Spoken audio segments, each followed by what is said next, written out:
Teman-teman sekalian, agama yang sedang Anda anut ini bukan agama sembarangan, bukan buatan manusia.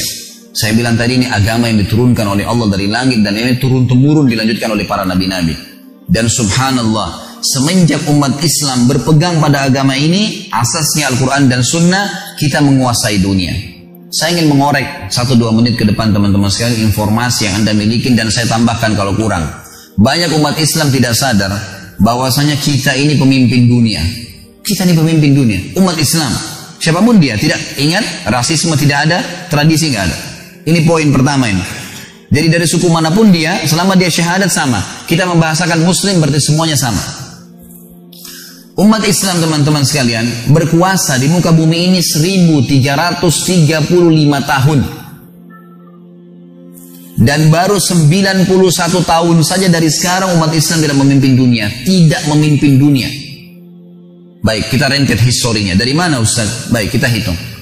Sekarang teman-teman sekalian di hari ini Anda berada di tahun 1437 Hijriah. Betul gak? 1437 Hijriah. Tadi saya bilang kita berkuasa di muka bumi ini 1335 tahun.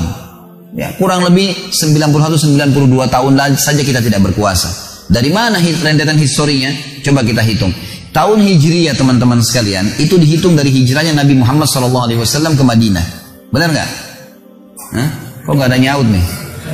Masih hidup nggak? Baik. Teman-teman sekalian, tahun 1 Hijriah, hijrah Nabi SAW. Dan itu pertama sekali Nabi SAW mendirikan negara Islam di Madinah. Beliau Nabi dan rajanya, penerap hukum Allah Subhanahu Wa Taala. Kita tahu Nabi SAW cirinya Nabiyyin Ummi. Nabi yang buta, nggak bisa baca, nggak bisa nulis. Yang diterapkan adalah Al-Quran dan sunnahnya. Sunnah beliau SAW. Sampai tahun 11 Hijriah, awal tahun 11 Nabi SAW meninggal dunia. Kemudian datang Khalifah Rashidah yang pertama Abu Bakar dari tahun 11 sampai tahun 13.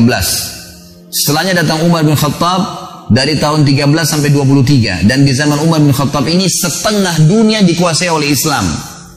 Karena tahun 14 Hijriah terjadi perang Yarmuk, ekspansi Islam ke wilayah Syam, utara Jazirah Arab, Palestina, Syria, Lebanon dan Yordania, dan bagian Asia dari Turki, serta Amr bin As radhiyallahu anhu ajma'in, sahabat ekspansi juga Islam ke Mesir.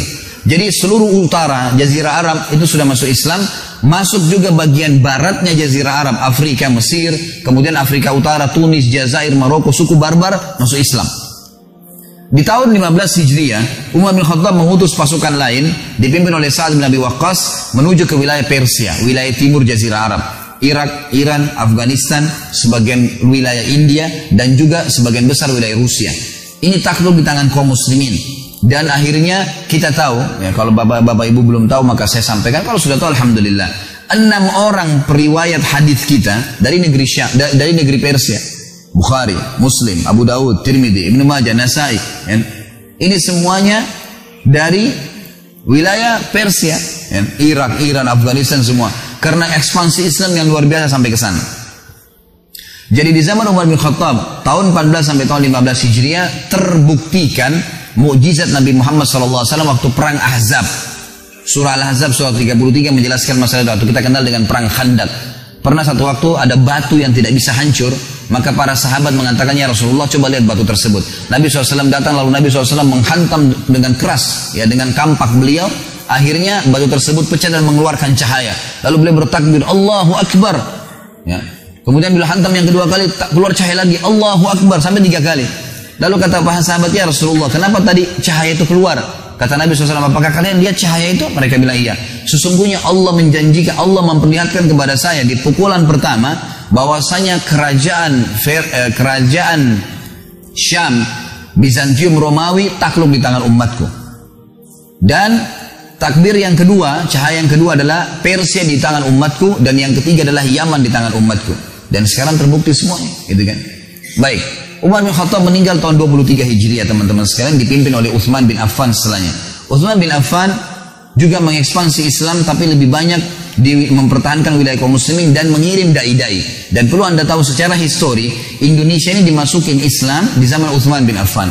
Karena kita punya data-data, ya, beberapa kuburan yang ditemukan di wilayah Aceh yang memang nama-nama ini tidak asing, ya, nama-nama ini tidak asing di buku-buku sejarah Islam. Mereka adalah dai-dai Utsman bin Affan yang berkuasa dari tahun 23 Hijriah sampai 37 Hijriah. Datang setelahnya Ali bin Abi Thalib radhiyallahu anhu majma'in, Khalifah Rashidah yang keempat, memimpin dari tahun 37 sampai 40 Hijriah. Dan perlu Bapak Ibu tahu, ini masa keemasan Islam, namanya Khulafaur Rasyidin, ya. Perlu kita ketahui Abu Bakar, Umar, Uthman, Ali tidak pernah punya ijazah politik dari Amerika. Bahkan Amerika tidak dikenal pada saat itu. Nggak punya ijazah, ya, ekonomi dari Eropa. Tapi bagaimana mereka bisa memimpin? Apakah masuk akal teman-teman sekalian mereka tidak punya cara pengaturan ekonomi yang baik? Tidak punya tatanan masyarakat, pengaturan sosial yang baik? Tidak punya sistem politik yang baik? Ini karena kita tidak paham saja nih. Mereka itu orang-orang Badui dari Mekah. Tapi mereka bisa memimpin dunia pada saat itu. Apakah hanya ekspansi begitu saja? Enggak, saudara. Ada sistem yang sudah Allah turunkan dan ini sebaik-baik sistem. Setelah itu, Khulafaur Rasyidin berdiri dinasti pertama dalam Islam namanya Umayyah. Umayyah ini teman-teman sekalian berdiri dari tahun 41 Hijriah, tepatnya 40 Hijriah, akhir 40 Hijriah sampai 132 Hijriah. Dan wilayah kekuasaan ibu kotanya di negeri Syam. Tepatnya antara Syria dengan Palestina. Kemudian datang setelahnya dinasti Abbasiyah. Dari tahun 132 Hijriah sampai 656 Hijriah. Dan takluk di tangan Mongolia pada saat itu. Lalu berdiri dinasti terakhir Islam 670 Hijriah sampai 1335 Hijriah, tepatnya dikenal dengan Turki Utsmaniyah. Gitu kan? Turki Utsmani ini baru berubah dari khilafah menjadi republika itu di tahun 1924 Masehi. Kurang lebih 91-92 tahun yang lalu saja. Sebelumnya, ya, mereka memimpin dunia. Sebelumnya. Dan subhanallah, begitu Turki ikut-ikutan dengan negara-negara Islam lain, mereka menghapus khilafah di tangan Kemal Atatürk. Nggak ada lagi hukum dengan Al-Quran dan Sunnah. Ini yang membuat kita terlambatlah. Ini yang membuat beginilah. Azan diubah, dimunculkan rasisme. Ya, azan itu bahasa Arab, kenapa harus bahasa Arab? Harus diubah jadi bahasa Turki, gitu kan?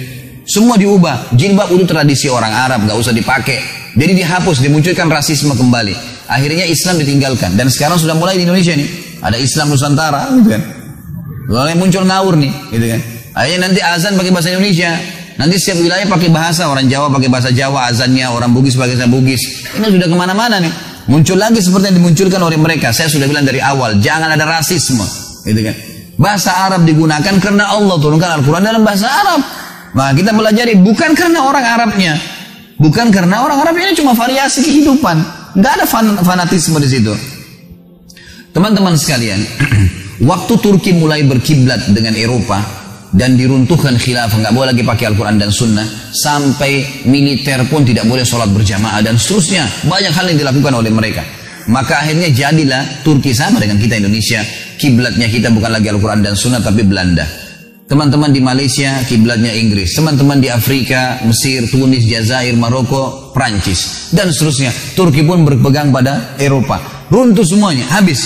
Akhirnya terpetak-petaklah umat Islam dengan negara-negara masing-masing, sampai orang Indonesia pun atau orang Malaysia datang ke negaranya lewat perbatasan saja bisa ditembak kalau nggak punya izin. Hilang, muncul rasisme, muncul ya pepetak-petakan, dan ini yang berbahaya. Kata Nabi SAW tadi sudah bilang hal yang kecil, ini yang menghancurkan kalian. Tinggalkan tuh, nggak boleh ada batas antara seorang muslim dengan muslim yang lain. Teman-teman sekalian, saya punya data-data dan ini masih dalam manuskrip, banyak tulisan-tulisan yang ditulis dan ada di museum Turki, ada di museum Spanyol, banyak tulisan-tulisan ini. Di antaranya ada teman-teman, ada grup para ustadz-ustadz di WhatsApp. Kami saling mengirim, ada data-data tertulis bahwasanya di zaman kerajaan Khilafah Utsmaniyah dulu itu seluruh ya, raja-raja Eropa yang belum masuk Islam, termasuk ada foto, sudah ada foto pada akhir-akhir kerajaan Utsmaniyah, tapi masih hitam putih dan ditaruh dalam sebuah buku. Itu Raja Swedia bukan Islam, Nasrani, Katolik, tapi istrinya ada fotonya itu menggunakan cadar. Dan hampir semua wanita ya, ratu-ratu Eropa pada saat itu yang belum Islam itu wanitanya pakai cadar. Dan ditulis itu dalam bahasa Arab, terjemahannya kurang lebih dia bilang, Ini dulu pada saat Islam berjaya dan berpegang pada kitab Al-Quran dan sunnah Nabi SAW, maka Allah subhanahu wa ta'ala membuat seluruh wilayah non-muslim pun mengikuti tradisi umat Islam, menjadikan Islam sebagai tradisi mereka. Sampai ratu-ratu mereka pakai cadar, karena ratu-ratu muslimin pakai cadar. Pada saat umat Islam berkuasa, maka mereka menjadikan Islam sebagai contohnya. Para pendeta dan pastor teman-teman sekalian tertulis dalam buku-buku manuskrip tulisan tangan yang sudah lama dari zaman dulu nih. Dari abad ke-18, Masehi 1800, 1900, mereka berkata, kami khawatir dengan anak-anak muda kami, ya, karena mereka meninggalkan atau mereka menjadikan Islam sebagai kebiasaan mereka. Sampai seseorang di antara mereka kalau mau melamar seorang wanita, merasa bangga kalau namanya nama Islam atau dia bisa menggunakan bahasa Arab. Betul-betul ada datanya, ada data seperti itu. Dan kalau kapal-kapal kaum muslimin dari kerajaan Utsmaniyah dulu lewat, ya, di wilayah-wilayah perairan Eropa yang belum masuk Islam di sana, mereka tidak berani membunyikan lonceng gerejanya karena khawatir mengganggu kaum muslimin. Sampai pada tingkat itu. Dan kejayaan luar biasa. Ini bukan karangan saya, ini histori, sejarah. Dari sisi lain teman-teman sekalian, setelah kita meninggalkan Al-Quran dan Sunnah, dan demi Allah tidak ada jalan untuk memuliakan diri kita kembali kecuali kembali kepada wahyu Allah.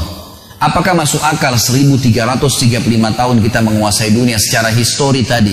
Kita nggak punya sistem ekonomi yang bagus, kita nggak punya sistem politik yang bagus, kita nggak punya pengaturan tatanan masyarakat yang bagus. Ini pemahaman yang dangkal sekali. Ini bukan main-main. Islam itu lintas negara, lintas suku, lintas bahasa. Tidak ngerti bahasa Arab pun, sholatnya memang bahasa Arab, doanya memang diucapkan dalam bahasa Arab, zikir-zikirnya dalam bahasa Arab. Sama semua, kita punya standarisasi dalam masalah ini. Dari sisi lain teman-teman sekalian, disembunyikan oleh banyak orang-orang non-muslim, dan orang Islam harus tahu masalah ini. Bahwasanya semua teknologi yang ada sekarang, perkembangan yang kita banggakan dari penerangan lampu, dari alat-alat teknologi, kendaraan-kendaraan otomotif sekarang, semuanya teman-teman sekalian dari kaum muslimin. Data-datanya ada. Sampai sekarang manuskrip ada di Spanyol, seperti misalnya orang-orang Eropa pun tahu masalah itu. Sampai ada sekarang mereka buat film yang mengangkat akhirnya itu. Saya lihat beberapa cuplikannya, gitu kan. Saya tidak sarankan tentu Anda khusus nonton film ini, tapi saya sempat lihat cuplikan sedikit saja. Kalau Anda ketik di YouTube, coba tulis ya hal-hal yang tersembunyikan, hal-hal yang disembunyikan dari agama Islam. Ada cuplikan di situ sekitar mungkin durasi 15 menit bagaimana mereka akhirnya mengungkap masalah itu. Teman-teman sekalian, yang paling pertama menemukan teori penerbangan seorang muslim bernama Abbas bin Akhnas. Abbas bin Akhnas masyhur namanya di Eropa. Dulu dia di Spanyol dan ada bukunya. Bahkan dalam buku itu dia menulis teori-teori bagaimana membuat pesawat terbang.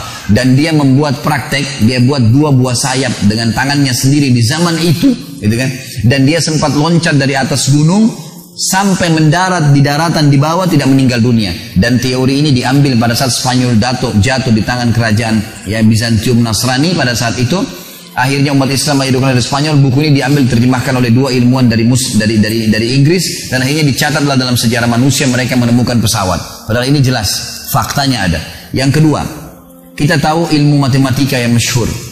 Ada yang mereka bisa hapus, ada yang mereka tidak bisa. Ini tidak bisa mereka hapus. Akhirnya mereka cuma mengatakan ilmu aljabar. Aljabar dari mana? Nama seseorang muslim dari Spanyol namanya Abdul Jabbar, ahli matematika yang paling masyhur. Sampai sekarang mereka tidak bisa hapus namanya.